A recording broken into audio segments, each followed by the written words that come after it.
Mia était une belle jeune fille de 10 ans, mais personne ne le lui avait jamais dit.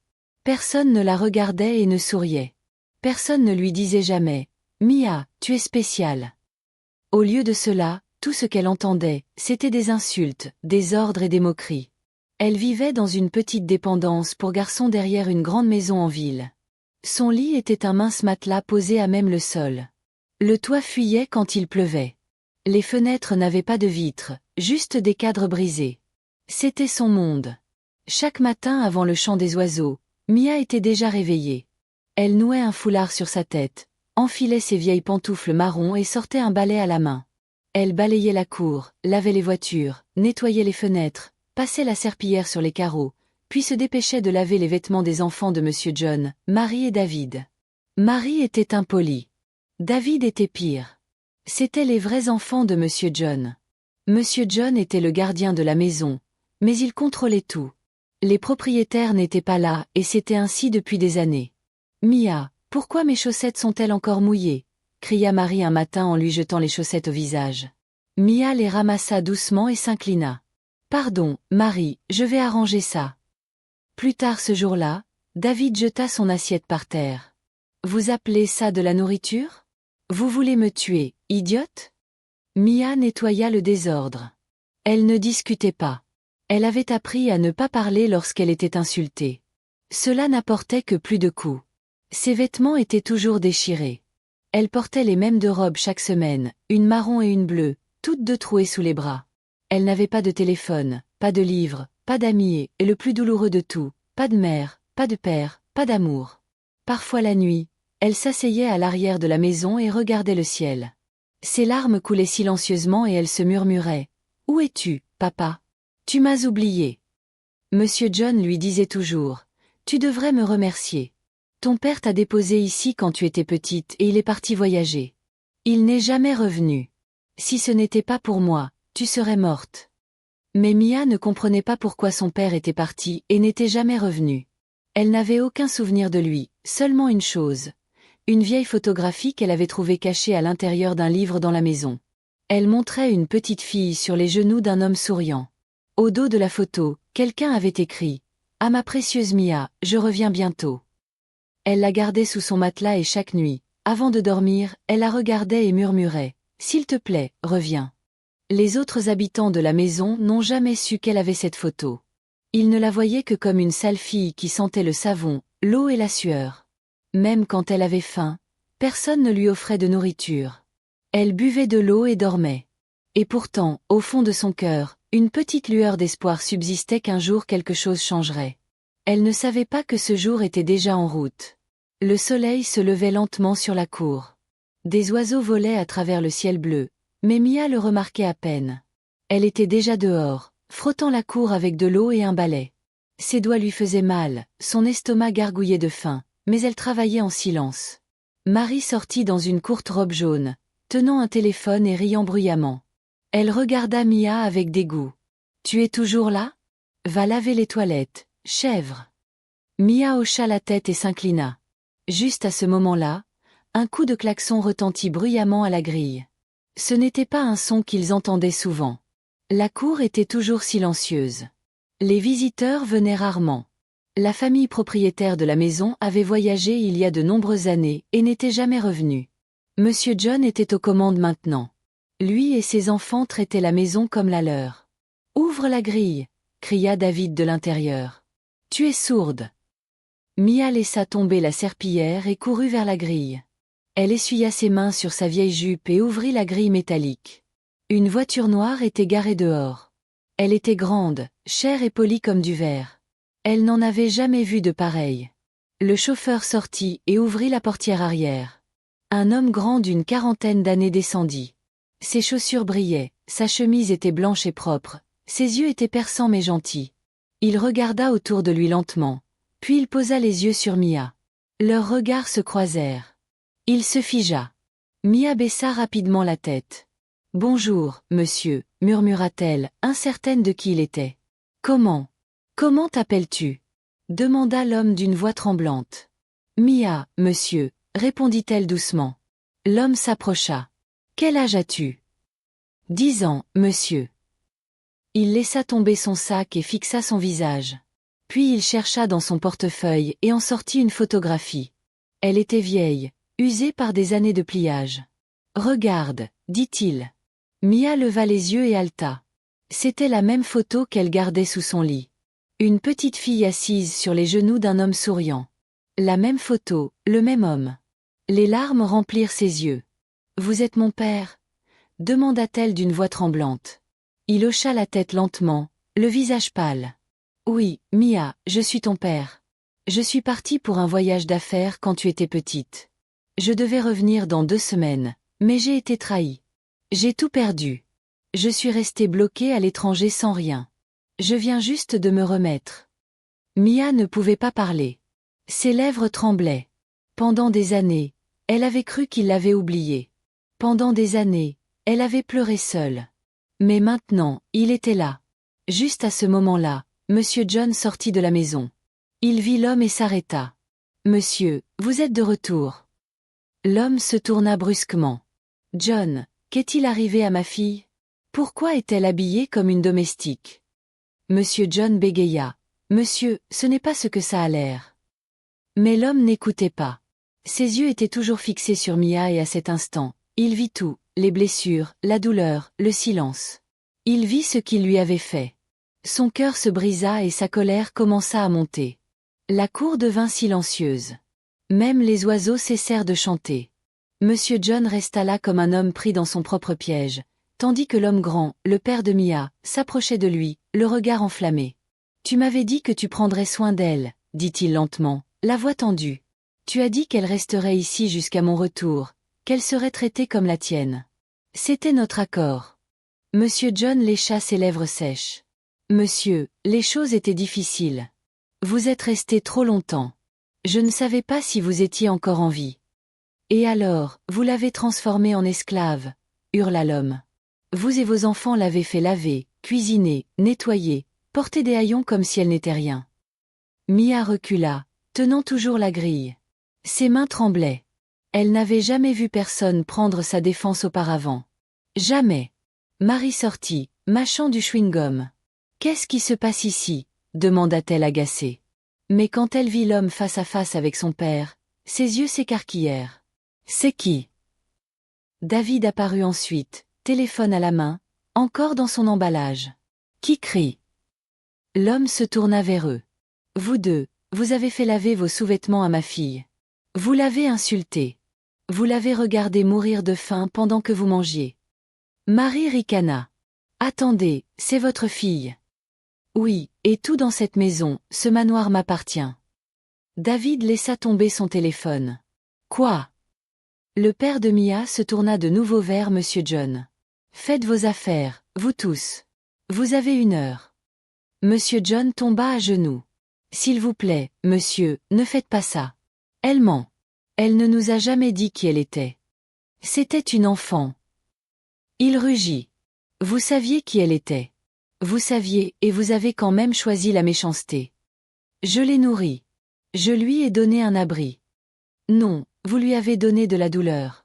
Vous l'avez fait se sentir indésirable dans sa propre maison. Vous l'avez puni pour mon absence. Vous m'avez menti. » Des larmes commencèrent à couler sur le visage de Mia. Ses genoux devinrent faibles, mais elle ne tomba pas. Elle resta immobile et regarda tout ce qu'elle avait un jour prié de voir se dérouler, la justice. David essaya de parler. « Monsieur, nous sommes désolés, nous ne savions pas. » « Silence !» aboya l'homme. « Si vous aviez de la gentillesse en vous, elle se serait montrée. Mais vous avez traité une fille sans voix comme des ordures. Cela en dit long sur votre cœur. » Il se tourna lentement et doucement vers Mia. « Ma fille, dit-il, s'agenouillant devant elle. Je suis désolé de t'avoir fait défaut, mais je suis là maintenant et je te promets que tu ne souffriras plus jamais. » Mia pleura, non de douleur, mais du soulagement que quelqu'un la voie enfin. La grille qu'elle avait toujours ouverte pour des étrangers avait maintenant ouvert la porte à sa vérité. Dans cette cour, les choses avaient changé et à l'extérieur de la cour, des gens commençaient à se rassembler, des voisins jetant un œil à travers les clôtures, des murmures commençant à grandir. Mais au fond du cœur de Mia, pour la première fois depuis des années, quelque chose s'épanouissait. Elle n'était plus seule. La cour qui jadis résonnait d'insultes et d'ordres résonnait maintenant d'un silence. Un silence lourd qui fit même Marie et David se sentir petits. L'homme, le père de Mia, se tenait droit au milieu de tout cela, les yeux rouges de larmes non versées. Il ne quittait pas des yeux les visages de ceux qui avaient blessé son enfant. « Va à l'intérieur, dit-il doucement à Mia. Attends-moi. Mia hésita.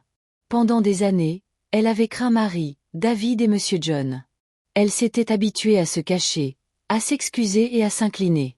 Mais maintenant, son père était revenu. Il était là pour elle. « Oui, monsieur, » murmura-t-elle, et elle marcha lentement dans la maison qu'elle avait nettoyée pendant des années. La maison qui était véritablement la sienne.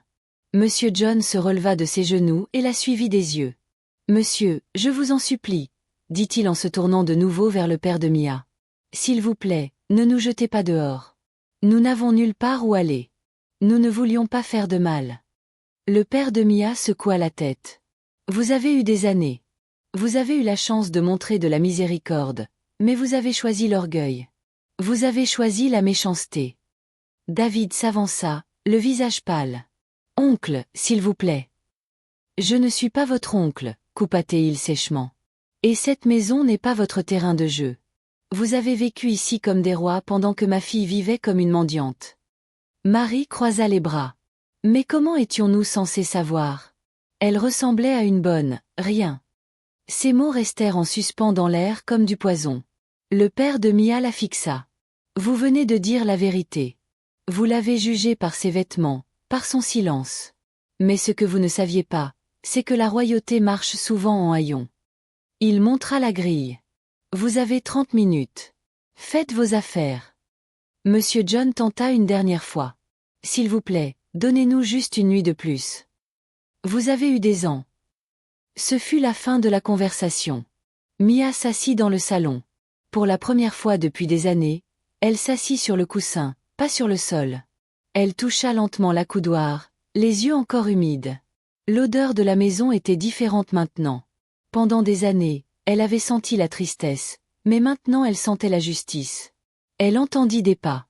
Son père entra et s'agenouilla devant elle. « Je sais que je t'ai fait défaut, » dit-il doucement. « J'aurais dû revenir plus tôt.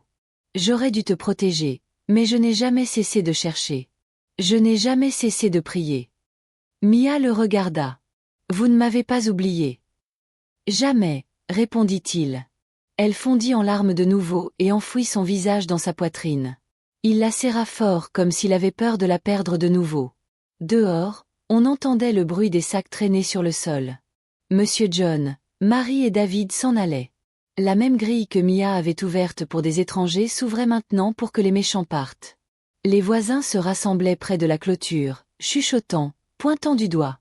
Que s'est-il passé? Pourquoi partent-ils? Qui est cet homme? Mais Mia n'y prêtait pas attention.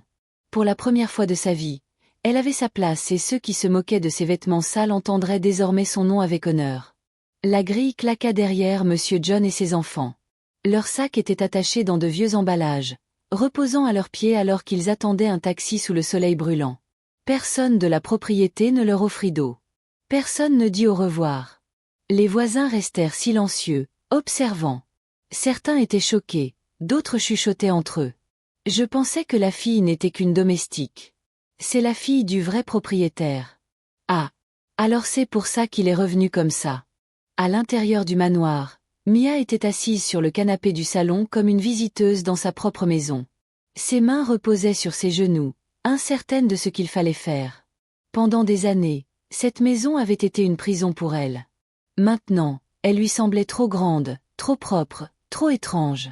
Son père s'assit à côté d'elle, la regardant tranquillement. « Tu peux changer tes vêtements maintenant, » dit-il doucement. « Tu n'as plus à porter ces haillons. » Mia baissa les yeux sur la robe marron qu'elle portait, déchirée, tachée et ample.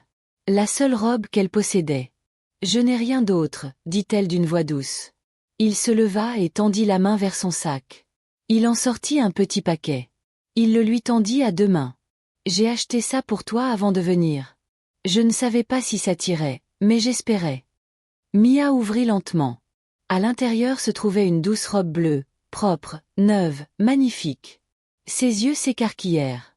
Elle n'avait jamais possédé de nouveaux vêtements. Jamais. Elle regarda de nouveau son père. Merci. Il sourit. Viens, je vais te montrer ta chambre. Mia se leva, tenant la robe contre sa poitrine, comme si elle allait disparaître si elle la lâchait. Il la conduisit à l'étage. Chaque pas ressemblait à un rêve. Elle avait nettoyé ses escaliers pendant des années, mais ne les avait jamais montés. Au bout du couloir se trouvait une chambre. Son père ouvrit la porte. C'était censé être la tienne depuis le début, dit-il. Fini le nettoyage des sols, fini de dormir sur des nattes. C'est ta maison, Mia. Mia entra. La chambre était grande, un lit avec des draps blancs, un miroir de coiffeuse, une armoire. La lumière entrait par de grandes fenêtres. Tout était paisible. Elle déposa la robe délicatement sur le lit et se tourna pour serrer son père dans ses bras. Elle ne dit rien. Il ne dit rien. Mais dans ce silence, tout fut dit. Plus tard ce soir-là, elle se tint sur le balcon et regarda le coucher de soleil. Le même soleil qu'elle avait regardé depuis l'arrière de la cuisine en lavant les assiettes se couchait maintenant devant ses yeux dans toute sa gloire. Monsieur John et ses enfants étaient finalement montés dans un taxi et étaient partis. Personne ne fit signe, personne ne pleura pour eux. Mia se tenait droite. Elle n'était plus la fille en haillons. Elle était Mia, la fille du propriétaire. Et pour la première fois, depuis qu'elle était une petite enfant, elle s'autorisa à sourire. Demain viendrait et ce serait différent. Cette nuit-là, la maison était calme, paisible, comme si elle avait retenu son souffle pendant des années et avait finalement exhalé. Mia se tenait devant le miroir de sa chambre, vêtue de la douce robe bleue que son père lui avait donnée. Elle se tourna lentement, presque incertaine si la fille qu'elle voyait était vraiment elle. Ses mains parcoururent le tissu propre, lisse contre sa peau. Ses cheveux étaient peignés pour la première fois depuis des semaines et son visage avait été doucement lavé à l'eau tiède et non à l'eau froide du robinet de l'arrière de la maison. Elle s'assit au bord du lit et regarda autour d'elle. Pas de fenêtre brisée, pas de fuite au toit, pas de cafard rampant sous le matelas. C'était un nouveau monde mais à l'intérieur de la même maison. Elle tendit la main sous le lit et en sortit la vieille photo qu'elle avait cachée pendant des années. La même qui l'avait aidée à traverser de longues nuits et la faim. Ses yeux la relurent une fois de plus. La petite fille sur les genoux d'un homme, son sourire, ses yeux, sa promesse. À ma précieuse Mia, je reviens bientôt. Il avait tenu sa promesse. Tard dans la nuit, son père frappa doucement et entra dans la chambre. Il tenait un plateau. J'ai fait du thé, dit-il. Je veux te parler si tu n'es pas trop fatigué. Mia hocha la tête. Je ne suis pas fatiguée, papa. Il sourit. Tu m'as appelé papa. Elle hocha la tête de nouveau. Il s'assit à côté d'elle et posa le plateau sur la table. Je dois tout te raconter. Tu le mérites, savoir, Mia. J'ai fait un court voyage d'affaires quand tu avais 4 ans, commença-t-il. Je devais revenir dans 2 semaines, mais j'ai été trahi. Mes partenaires commerciaux ont profité de mon absence pour tout voler. Ils m'ont coupé l'accès à ma propre entreprise, ont vendu des propriétés dans mon dos et m'ont laissé avec des dettes dont je n'avais même pas connaissance. Les yeux de Mia s'écarquillèrent. Pourquoi n'avez-vous pas appelé? J'ai essayé, mais ils ont aussi bloqué mes lignes, effacé mes dossiers et répandu des mensonges, disant que j'avais fui. J'étais dans un pays étranger sans argent. Pendant des années, j'ai fait de petits boulots juste pour survivre. J'ai failli abandonner, mais je me suis souvenu de toi chaque jour, Mia. Il la regarda, les yeux pleins d'émotion. Je suis revenu dès que j'ai pu.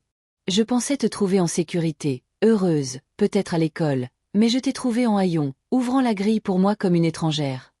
Des larmes coulèrent sur les joues de Mia. Vous ne m'avez pas oublié, murmura-t-elle. Jamais, dit-il en lui tenant les mains. Tu es mon seul enfant, la lumière de ma vie. Ils restèrent silencieux un moment, puis il dit, demain, nous irons faire du shopping. Tu auras des vêtements, des chaussures, tout ce que tu mérites et nous commencerons les démarches pour t'inscrire à l'école. Mia essuya ses yeux. Merci, papa. Il lui embrassa le front. Dors maintenant, ta vraie vie ne fait que commencer. Alors qu'il quittait la pièce, Mia serra la vieille photo contre sa poitrine et murmura, merci, mon Dieu. Pour la première fois, ses rêves semblaient réels. Le lendemain matin, le soleil entrait par la fenêtre comme des rubans dorés. Mia s'étira sur son lit moelleux, son corps s'habituant encore au confort. Elle s'assit lentement, la robe bleue de la nuit précédente soigneusement pliée sur la chaise à côté d'elle. Elle la porta de nouveau avec fierté. En bas, l'odeur des œufs et du thé emplissait l'air. Son père était dans la cuisine, fredonnant doucement en retournant le pain dans la poêle. « Bonjour, princesse », la salua-t-il. Mia sourit timidement. « Bonjour, papa. » Ils s'assirent et mangèrent ensemble. Pas de cris, pas d'insultes, pas d'assiette vide pendant que les autres mangeaient. Juste de l'amour, un amour tranquille. Après le petit déjeuner, il lui donna une petite bourse noire.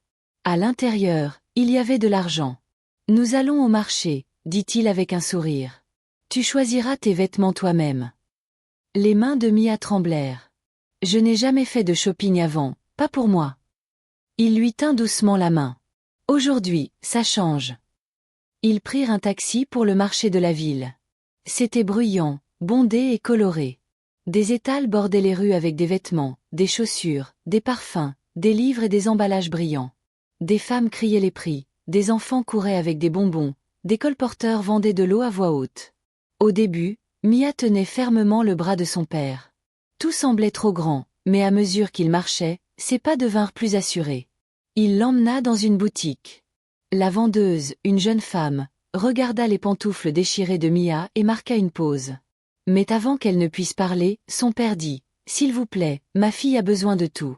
Traitez-la comme une reine. » La femme sourit. « Oui, monsieur. » Mia essaya des robes jaunes, vertes, roses et blanches. Elle se tint devant les miroirs et rit de son reflet. Elle choisit des chaussures, des sacs, même des rubans pour cheveux. Son père ne la pressa pas. Il s'assit et la regarda avec des yeux doux. Il avait manqué trop d'anniversaires. Il ne manquerait pas cette joie. Plus tard, ils achetèrent de la glace et s'assirent sur un banc près de la gare routière. Les gens passaient sans y regarder à deux fois. Pour une fois, Mia ne se sentait pas invisible. « Papa, » dit-elle doucement. « Puis-je vous demander quelque chose ?»« Oui, ma chérie. »« Pourquoi m'avez-vous laissé avec Monsieur John et pas quelqu'un d'autre ?» Il regarda au loin. « Il était avec moi pendant de nombreuses années. Je lui faisais confiance. Je croyais qu'il te traiterait comme la sienne. Je ne savais pas que son cœur était sombre. » Mia hocha la tête. « Je vous pardonne. » Il se tourna rapidement vers elle. « Tu me pardonnes ?» « Oui, » dit-elle avec un sourire tranquille. « Vous êtes revenu. » Il la serra fort dans ses bras. Plus de mots n'étaient nécessaires. Quand ils rentrèrent, la cour semblait différente. Elle semblait propre, pas seulement grâce au nettoyage qu'elle avait fait pendant des années, mais grâce à l'élimination de la douleur. Monsieur John et ses enfants n'avaient rien laissé derrière eux, sauf le silence. Ce soir-là, Mia rangea ses nouveaux vêtements dans son armoire. Elle plaça sa vieille robe marron tout en bas, non pas par honte, mais comme un rappel de l'endroit d'où elle venait. Elle venait de loin et avait su s'élever. Une semaine passa, puis deux. La vie commença lentement à prendre sa véritable forme dans la famille Morgan, la maison qui appartenait désormais entièrement à Mia et à son père. Chaque matin, Mia se réveillait avec un sourire. Son lit était moelleux, ses vêtements étaient propres et son cœur était léger. Son père, Monsieur Anthony Morgan, avait repris son entreprise et reconstruisait tout ce que la trahison avait détruit. Mais il trouvait toujours du temps pour le petit déjeuner avec Mia. Il parlait, il riait. Il ne manqua plus jamais un repas avec elle. Un après-midi, il l'appela dans son bureau. « Mia, » commença-t-il, « j'ai réfléchi. » Elle leva les yeux. « Tu as trop perdu à cause de moi. Tu as été traitée comme une moins que rien. Mais tu n'es pas.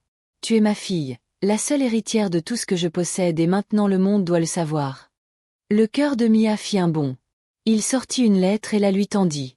Elle portait le sceau familial. « C'est une déclaration publique. J'ai appelé la presse.